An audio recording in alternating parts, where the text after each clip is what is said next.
Hey, also, this one's 5.2, logarithmic functions and their properties. So first, some definitions.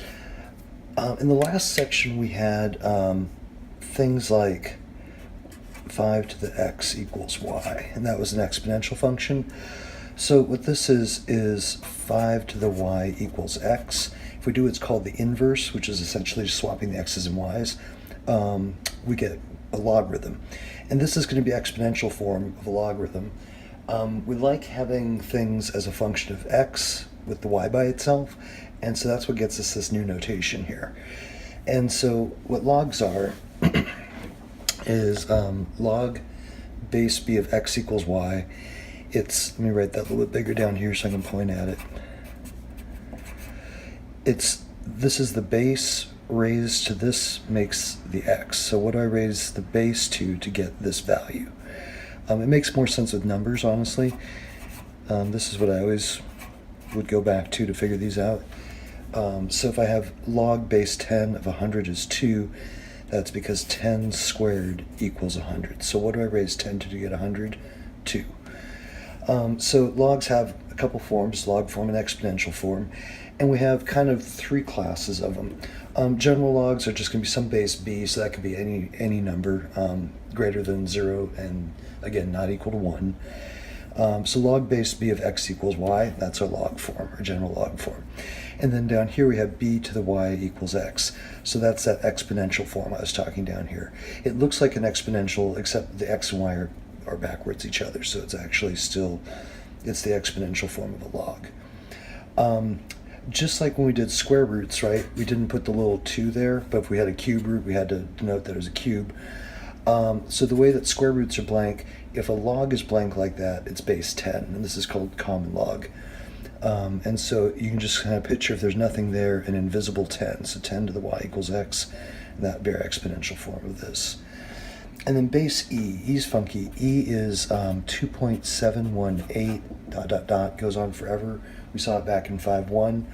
So for the base e logs, they get their own notation, ln. It's not in, it's ln, log natural log. So there's an invisible e there. So it's e to the y equals x, and that's our exponential form. So this first round is just basically what we're just looking at. We're given something in log form and asked to write it in exponential form. So when I'm going log to exponential, I kind of think of it as a swoopy little arrow thing. 7 raised to the second makes 49. So base to the answer makes the thing inside. So 7 to the second equals 49. So that's exponential form of this log. Same thing here. They just wrote it the other way. So 64 to the 1/3 makes the stuff inside.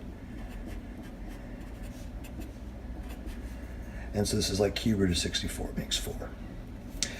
Solve for x by writing the equation in exponential form.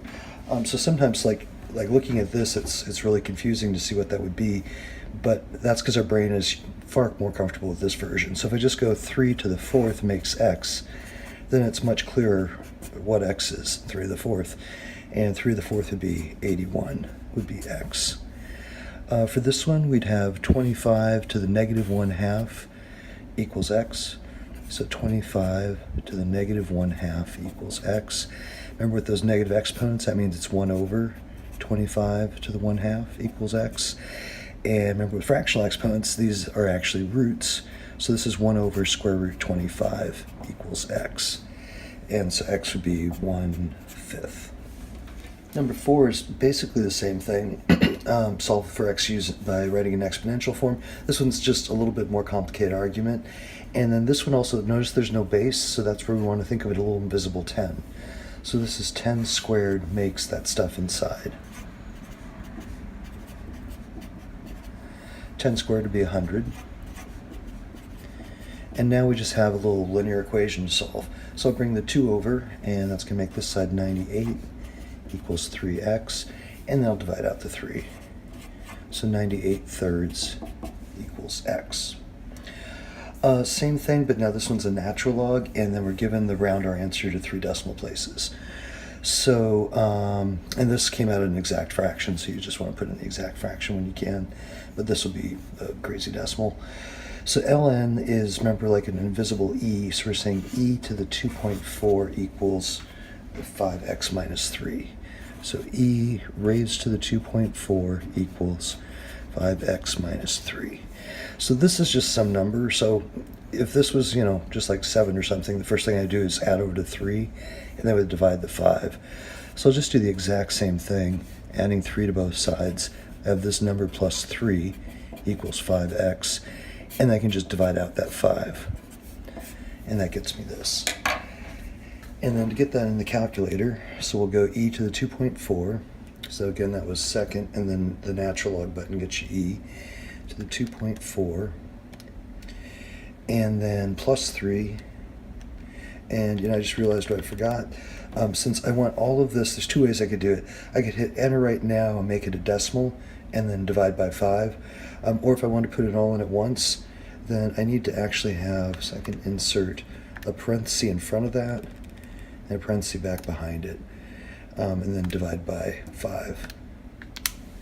I usually just do it in 2 steps. I do the numerator, hit enter, and then divide by 5, hit enter.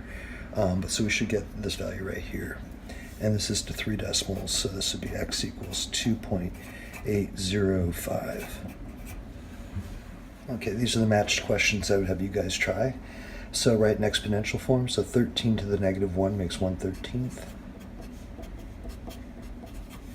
And this would be 2 raised to the 5th makes 32. And then these are the solve, just same idea, but maybe a little bit more complicated stuff. So 3 to the 2nd equals x, so here we would just say x equals 9. Here we'd have 5 to the 2nd makes the stuff inside. So this is 25 equals 2x minus 6. I'll go ahead and add the 6 over, so that'll be 31 equals 2x, and then divide out the 2. So 31 halves. Okay, and then on this one, ln, so we want to think of that little invisible e. So e to the 3.1 equals the argument or the stuff inside. So e to the 3.1 equals 2x plus 5. So I just subtract the 5 over. E to the 3.1 minus 5 equals 2. Whoops, x. And then divide the 2 on both sides. And the calculator is very simple, or similar to what I just did. So either parentheses around the top, or do this piece first, hit enter, and then divide by 2. And if that goes well, I got 8.599 when I did it. So this next bit would be me again on the board. Now we're writing this in log form. So we're given the exponential form and trying to go the other way. What I always remember is the base of the exponential is the base of the log. So then that only leaves me 2 things that are switching. Logs find exponents, right? The answer to a log is an exponent, so the 3 is going to this side, and the 1,000 is going to the other side. So you just kind of think of these as swapping. So what do I raise 10 to get 1,003? Same thing over here, so I just kind of do base, so log base 2, and then it's the other 2 switch places. So 1/8 equals -3. 2 to the -3 makes 1/8. Okay, so for this one, we're given the exponential form again, and they're saying write it in log form and solve. So here we have this. So this is going to be natural log, so that's our base e, of the 0.78, because remember the answer goes into the argument of the log, equals 4x plus 5. And again, natural log of 0.78, it's just a number, so we're just going to subtract 5 and divide by 4. So ln 0.78 minus 5, so that's on the outside, equals 4x, and then just divide the 4 on both sides. And to get this one in the calculator, so now we're just using our natural log, so no second function. It opens the parenthesis for me, so I just put in 0.78, and then minus 5. And as this I was saying earlier, if you forget that parenthesis, then just hit equals, so it totals up the top for you, and then divide by 4, and then you get that. So x should be negative 1.312 to 3 decimal places. These next couple are what I have you try. So this would be log base 6 and 36 and 2 swap. Oops, 36 equals 2. This one would be log base 3 of 1/9 equals -2. Or what do I raise? 3 to the -2 makes 1/9. Okay, so number 13, we have write the equation in logarithmic form and solve for x. So let me write it a little bit bigger over here. So remember with the e, that means we're going to have a natural log, and that's that little invisible e down there. And then the exponent's going to be the answer, and the answer is going to be the argument. So it's going to be natural log of 0.57 equals the exponent. And then just ignore that blob. Add the 1 over, so then we'll have natural log of 0.57. And when you're putting that in a calculator, you do need to close that parenthesis though, so that the +1 is on the outside. And then that equals 4x, and then divide by 4. And then putting that in to 3 decimal places, I get x equals 0.109. Okay, so this is properties of logs part 1. So these are like the little properties. These ones don't come up a whole bunch. Change of base is occasionally handy. If your calculator doesn't let you have, some of the newer calculators have log and then they let you put in a base. But if yours just has base 10 and base e like mine, then change of base formula lets you evaluate this as a decimal. And basically if you have a base that's not nice, like a 7, you can change it to base 10 or natural log, either way, and then just throw it in the calculator. So log base 7 to 12 would be the same thing as ln of 12 over ln of 7. Or if I preferred, log 12 over log 7. And then tossing that in the calculator, pretty easy. So log 12, and then just remember to close the parenthesis, otherwise that log is inside there. And then divided by log 7. And then that will get you the decimal. This is to 3 places, so that will be a 7. This next one, so if f of x equals ln x, find f of e to the 7th. So f of e to the 7th means we're evaluating ln x at e to the 7th. Which looks terrible, except then you come up here and then there's this property that says if you have ln e to the something, all it is the something. And so this would just be 7. And the reason is, what do I raise? Well, okay, if I go e to the 7th, I get some giant number. And then this is saying, what number do I raise e to get that giant number? And it just goes right back to 7. So these properties sort of do and undo each other, is essentially what they're doing. They're inverse properties. So then this next one is we're supposed to find f of ln x, where e to the x is our f of x. So this ln x is going in for that x. So e to the ln of x. And then that would be the same as this. And so again, it just comes out whatever was in the log. So in this case, it just comes out x. And again, those don't come up a lot. These next round of properties, I guess I should probably have 2. These ones do get used a lot more. So let me just kind of go through them. If you have 2 things multiplying in a log, what you can do is then rewrite it as the addition of 2 logs. So if I have log xy, I get log x plus log y, and vice versa. Same property, but division. So when you have division, it's a subtract. When you have an exponent in a log, you can write that down front. So this exponent, this r, ends up r log base b of x. If the bases are the same, it's 1, because think about if you have log base 10 of 10, what do I raise 10 to get 10? That'd just be 1. And then what do I raise anything to get 1? And that's just 0. The other thing that we'll see a bunch here is ln e. That one equals 1 also. That's sort of the equivalent of this, because it's that invisible e. And this will pop up a bunch in the next section.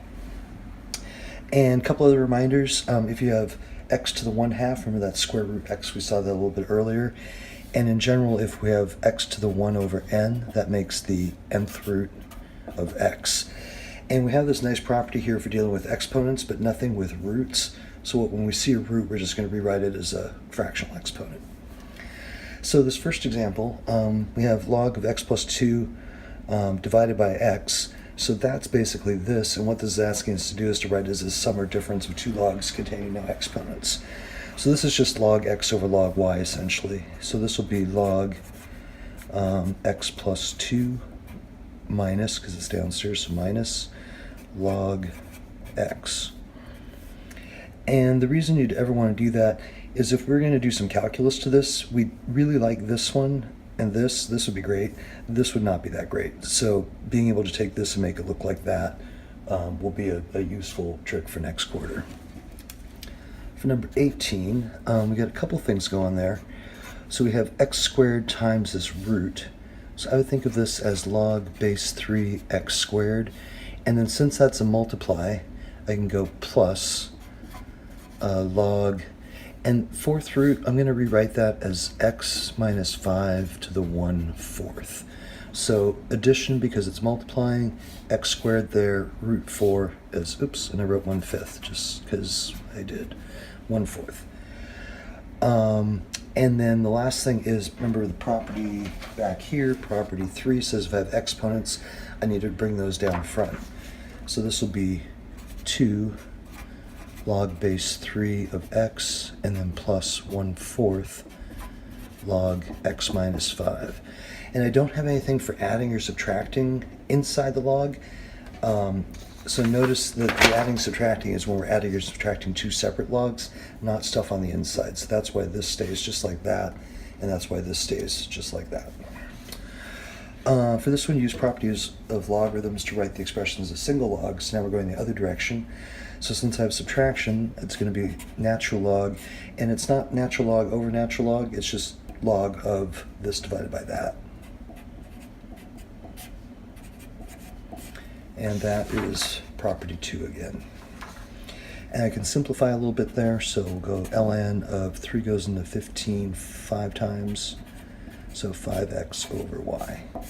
So that's writing as a single log. And so this is sometimes, actually in the next section when we do equations, when we have a sum or difference of logs, much more convenient to have it in this form. So there's a good reason for both versions. Okay, and then these last 6 questions are the ones I would have you guys try in class. So that first one is change a base again, so it'd be log of 0.78 over log of 3. If you get that in the calculator, I got negative 0.226 when I did it. And then this one is, so this is the evaluate again. So we're finding f of ln of 4, and e to the x is our f of x, so that'd be e to the ln of 4, and so e to the ln of whatever's here is just what's going to come out. And then likewise, f of e to the x, when our function's ln x, so ln of e to the x. Again, if you just go back and look at those properties, you'll see that this is the property and that it equals x every time, whatever's in that exponent. So this one's right as sum or difference, so this would be log 7x, and then minus log 7, 2x minus 5. And I can't write this as a multiplication or a division, so I can't break that up any further. That's as far as it will go. For this one, we got log x, and then it'll be plus because of the multiply, and then it's log cube root, so I'll write that cube root as a 1/3 power, and then my next step, I'll just bring that 1/3 down front, which is property 3 again. So log x plus 1/3 log x plus 2. And then last one, this is the right as a single log. So we've got natural log of 9x over 9y. 9's cancel. So natural log of x over y.